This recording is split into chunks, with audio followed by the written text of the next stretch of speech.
How's it going, everybody? After reading through the comments of the last video about the strategical element of Dominion, the whole thing got me thinking. As so often, we have an extremely divided community in that regard. And, not surprisingly, people tend to state their opinion proudly.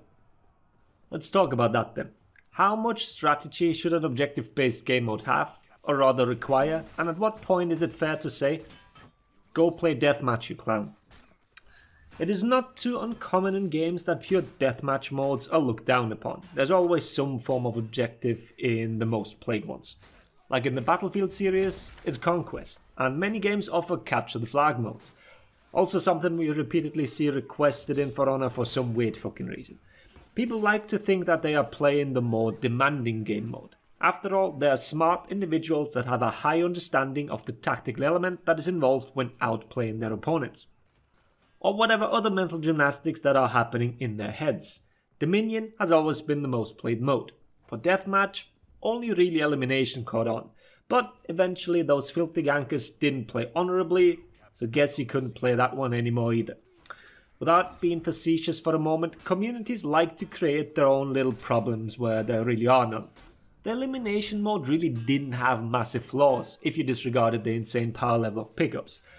On the other hand, Skirmish was pretty much a stillbirth because of how the scoring system worked. It has, to this day, an insane catch-up mechanic. If the kill leader dies, this can swing the points by a couple of 100 points, and the outcome often feels rather undeserving, even a little RNG sometimes. But this isn't really the time to talk about how or whether we even should try and save the deathmatch modes. It's more about how they are perceived by the community. I want to get back to Battlefield real quick though. At least I think it was the game that coined the term PTFO, play the fucking objective. You have a sniper sitting somewhere on the far edges of the map, maybe getting 2 kills during the 40-minute round, while being absolutely useless. People tend to complain about these sorts of players, knowingly and deliberately being a hindrance to their team's success. And while it's not really a problem speaking out against such a player in Battlefield, when you tell a teammate in For Honor that their way of playing is rather detrimental, then you get hit by the genius lines like this one here. And yes, that is a comment from the last video. Because for whatever reason, criticizing someone about their playstyle is not allowed. If you paid for the game, then you are allowed to play the game however you see fit. Somehow no rules apply to you anymore. The terms of service obviously say something different here, but fuck me if that kind of stuff ever gets enforced when racial slurs and rampant homophobia are such an ever-present thing in games nowadays that it's a fucking miracle when you see someone being banned for actual cheating. But I digress. Players will tell you with such implicitness that they are correct in how they play the game. Saying otherwise is such a massive slight, it's pretty much a reportable offense in people's eyes. The point I'm making here is how much can be expected from the average gamer? How much tactical knowledge is a reasonable amount for someone to acquire? A casual round of Dominion isn't rocket science. I'm not expecting the average matchmaking clown to be familiar with every little detail. We are talking basics here. Basic shit like soup is eaten with a spoon. But here we are, armed with every piece of cutlery imaginable, while the spoon is sticking out of the air vents of his bicycle helmet. Failing at the most basic shit. I don't know whether I should feel pity at this point, but the responses you get are just mind-boggling. And now, here we have Ubisoft trying to adjust these tactical elements. I don't fault them for trying to streamline it. Like I've explained last time, a ton of renowned sources have been removed. The soup can't have too many ingredients, or the average player will be confused. But when is simple too simple? When will they pull out the straw to consume the soup? Or when is complicated too complicated? Or call it convoluted? It's not easy to create depth without sometimes overdoing it. But at the core of the problem is still the casual player. When is it too much for them? How much can we expect from them? And at what point does expecting something from them turn into toxicity? Do you hear how fucking insane this sounds? Not wanting your teammate to be a fucking baboon is toxic nowadays. Obviously, the way you present it to them can be, but the sheer thought that everyone is allowed to play however the fuck they want is just completely mental. I don't think that strategical depth should be removed because of said players. I think bad decisions in-game should be penalized even more, to a point where even the thickest of them all realizes that it might be on them that they just lost. It's very common to always blame others for a loss.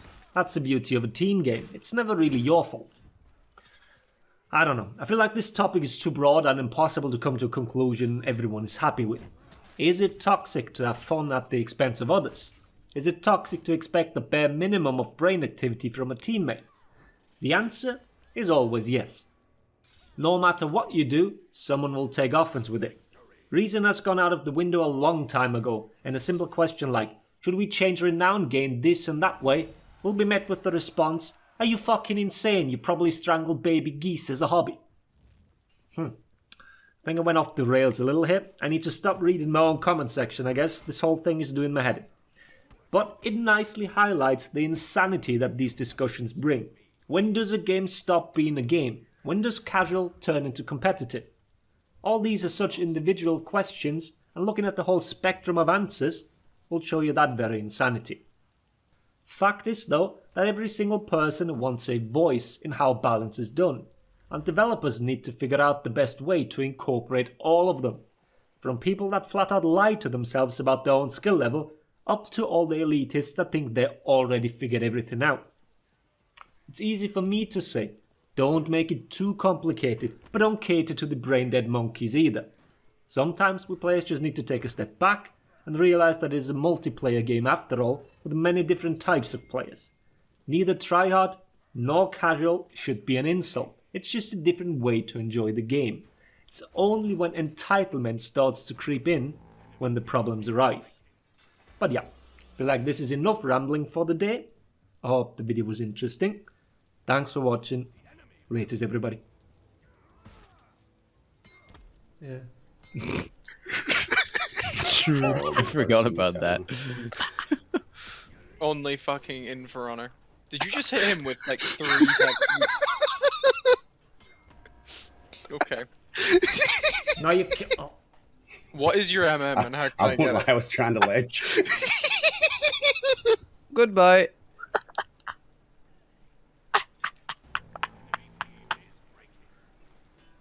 I'm pretty sure there's a little puddle underneath Nutella at the moment. What the fuck? I have funny flask. Where are the last 2 of them? How did Warlord eat that? I think that was unblockable zone, into top heavy, into side heavy, into I'm side saving heavy. that. I need that as a clip. Number 1. Plunge. It's not working. I'm trying. I'll get down there eventually. I zoned them again. Yeah, I zoned. Well, oh, he plunged. Oh, I got down after he died. Cool. God damn it. I tried to throw my fucking fire flask so many times, but every time I got interrupted. I tried to plunge at least 3 fucking times there and it didn't work.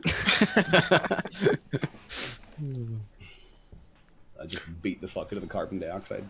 Are you guys pre-made? No.